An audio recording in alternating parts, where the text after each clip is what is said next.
যারা আল্লাহকে বিশ্বাস করে না, যারা জালিমদের পক্ষ অবলম্বন করে, সে যত বড় খেলোয়াড় হোক না কেন, তার পেছনে আমরা যেভাবে ছুটে চলেছি, এই যদি হয় আমাদের অবস্থা, দাজ্জাল যখন আসবে তার হাতে জীবন মৃত্যু থাকবে, ম্যাজিক থাকবে, রিজিক থাকবে, পৃথিবীর খাদ্য পানীয় সব তার কন্ট্রোলে থাকবে, তাহলে তার পেছনে হ্যামিলনের বাঁশিয়ালার পেছনে ঘোরার মতো করে কি পরিমাণ আমরা তরুণরা দৌড়াবো, সেটা এই খেলোয়াড়দের পিছনে দৌড়ানো দেখে কিছুটা অনুমান করা যায়। এই যুবকই যদি বেঁচে থাকে আর দাজ্জাল পৃথিবীতে আসে, সবার আগে চোখ বন্ধ করে বলে দেওয়া যায় এই শ্রেণীর যুবকরা দাজ্জালের পিছনে দৌড় দিয়ে চলে যাবে। অতএব সেই খেলার গুটি হচ্ছে আমি। খেলোয়াড় খেলছে, হারলেও টাকা পাচ্ছে, জিতলেও টাকা পাচ্ছে। আয়োজন যারা করছে, বিলিয়ন বিলিয়ন ডলার তারা বিজনেস করছে, বিহাইন্ডে যারা থাকছে সবাই লাভ থাকছে।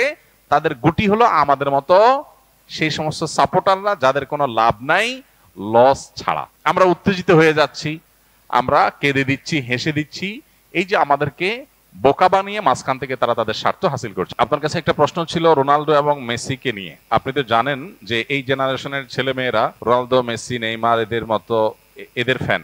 আমি নিজেও রোনাল্ডোকে পছন্দ করি, কারণ সে প্যালেস্টাইনের পক্ষে সবসময় কথা বলে। ইভেন সে তার অ্যাওয়ার্ডও বিক্রি করে সেই টাকা ফিলিস্তিনে দান করেছে। আবার ফিলিস্তিনি শিশুদের জন্য তার অনেকগুলো সংস্থাও আছে। সে মাঝে মাঝেই সালাম দেয়, আবার মাঠে সেজদাও দেয়, মদিনাতেও গিয়েছে। কিন্তু মেসি তো ইসরায়েলের প্রধানমন্ত্রীর সাথে তাদের ধর্মীয় রীতি মানিয়েছে।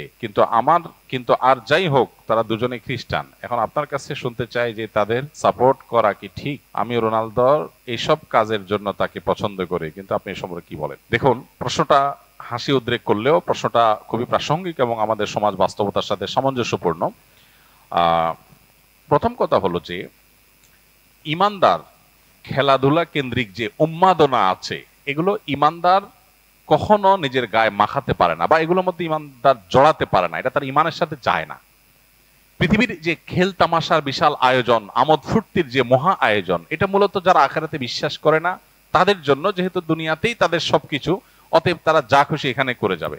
ইমানদার আনন্দ করবে, ফুর্তি করবে, কিন্তু শরিয়ার সীমানার মধ্যে থেকে। জীবনটাকে পুরো খেল তামাশায় পরিপূর্ণ করা, এটা কোনো ইমানদারের সাথে যায় না। যে ইমানদার জানে, বিশ্বাস করে, তার আকীদা, তার ঈমান আছে যে সে আল্লাহর সামনে দাঁড়াবে, অনন্তকালের জীবনের হিসাব দিতে হবে, সে আনন্দ ফুর্তি করাটাকেই জীবনের মূল লক্ষ্যে পরিণত করতে পারে না। আজকের পৃথিবীতে এই সমস্ত খেলার যে বড় বড় আয়োজনগুলো আছে, আয়োজনগুলো ভোগবাদী পৃথিবীতে, আখিরাত বিমুখ পৃথিবীতে মানুষকে মজা দেওয়ার জন্য, এন্টারটেইনমেন্ট করার জন্য করছে। এর পেছনে মানুষকে ঈমান থেকে বিচ্যুত করা, দিন বিমুখ করা, এই লক্ষ্য উদ্দেশ্য যেমন আছে, আবার এর পেছনে রয়েছে আমাদের সবার জানা আছে যে এর পিছনে বিলিয়ন বিলিয়ন ডলারের বিজনেসের স্বার্থ জড়িয়ে আছে। যেটাকে আমরা খেলা মনে করছি, এটা আসলে খেলা না, এটা আসল খেলা। অতএব সেই খেলার গুটি হচ্ছে আমি। খেলোয়াড় খেলছে, হারলেও টাকা পাচ্ছে, জিতলেও টাকা পাচ্ছে। আয়োজন যারা করছে, বিলিয়ন বিলিয়ন ডলার তারা বিজনেস করছে, বিহাইন্ডে যারা থাকছে সবাই লাভ থাকছে।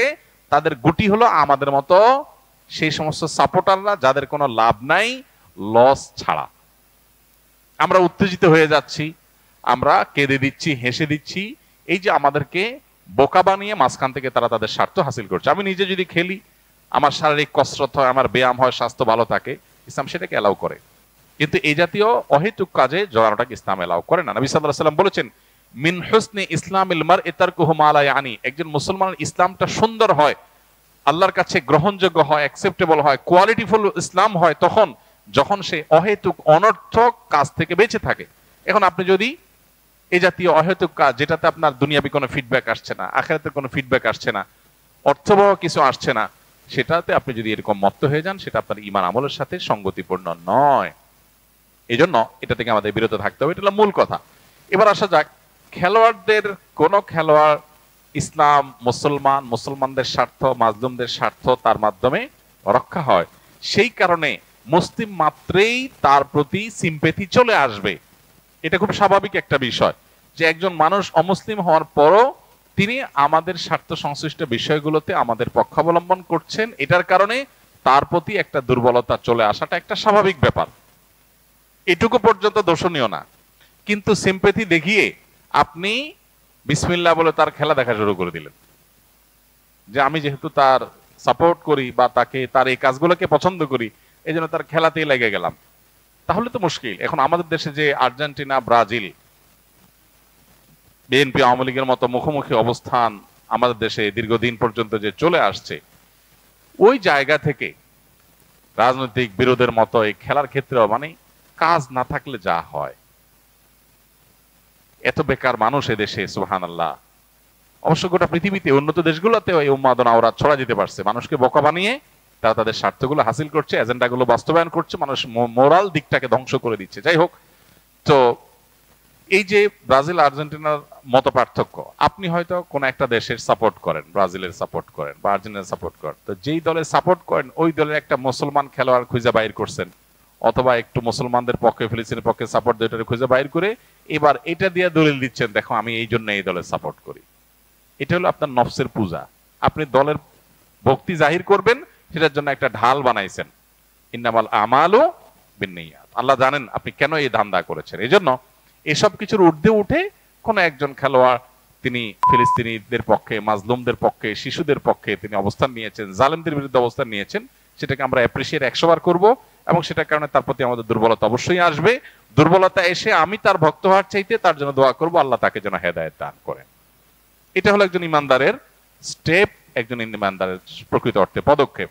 অতএব এটুকু পর্যন্ত দোষের কিছু না। এর বাইরে যারা আল্লাহকে বিশ্বাস করে না, যারা জালিমদের পক্ষ অবলম্বন করে, সে যত বড় খেলোয়াড় হোক না কেন, তার পেছনে আমরা যেভাবে ছুটে চলেছি, এই যদি হয় আমাদের অবস্থা, তাহলে দাজ্জাল যখন আসবে তার হাতে জীবন মৃত্যু থাকবে, ম্যাজিক থাকবে, রিজিক থাকবে, পৃথিবীর খাদ্য পানীয় সব তার কন্ট্রোলে থাকবে, তাহলে তার পেছনে হ্যামিলনের ভাসিয়ালার পেছনে ঘোরার মতো করে কি পরিমাণ আমরা তরুণরা দৌড়াবো, সেটা এই খেলোয়াড়দের পিছনে দৌড়ানো দেখে কিছুটা অনুমান করা যায়।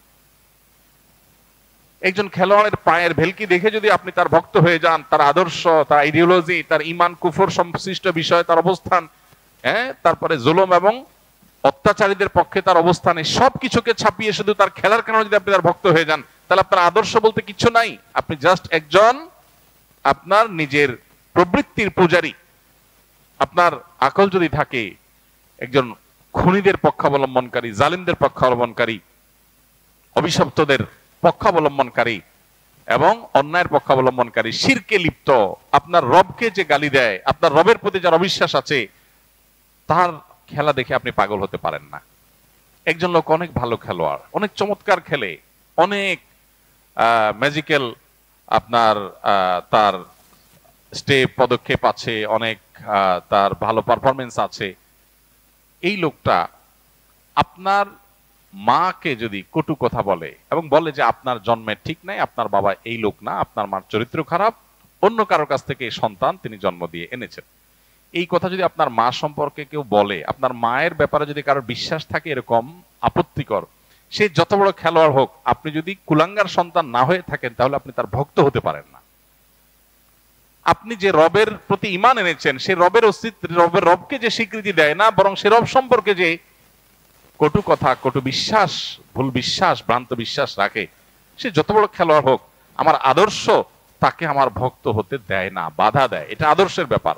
আর যার কাছে ঈমান নামকে আসতে আছে, মুসলমান নামকে আসতে, সে আজকে এর পিছনে দৌড়াচ্ছে, কার কেউ পিছনে দৌড়াচ্ছে। এই যুবকই যদি বেঁচে থাকে আর দাজ্জাল পৃথিবীতে আসে, সবার আগে চোখ বন্ধ করে বলে দেওয়া যায় এই শ্রেণীর যুবকরা দাজ্জালের পিছনে দৌড় দিয়ে চলে যাবে। কারণ দাজ্জালের হাতে আরো বেশি ম্যাজিক থাকবে, আরো বহু আইটেম থাকবে। আমাদের অনেক তরুণরা কোরিয়ার আপনার কি বিটিএস এই তরুণদের ফান হয়ে যাচ্ছে, অনেক ছেলেরা মেয়েরা। এর কারণ হলো তাদের মধ্যে ঈমানি চেতনা নেই, আদর্শ নেই। তারা আদর্শ তাকে এই সমস্ত অন্যায় থেকে বিরত রাখবার কথা। আল্লাহ আমাদেরকে বোঝার তৌফিক দান করুন।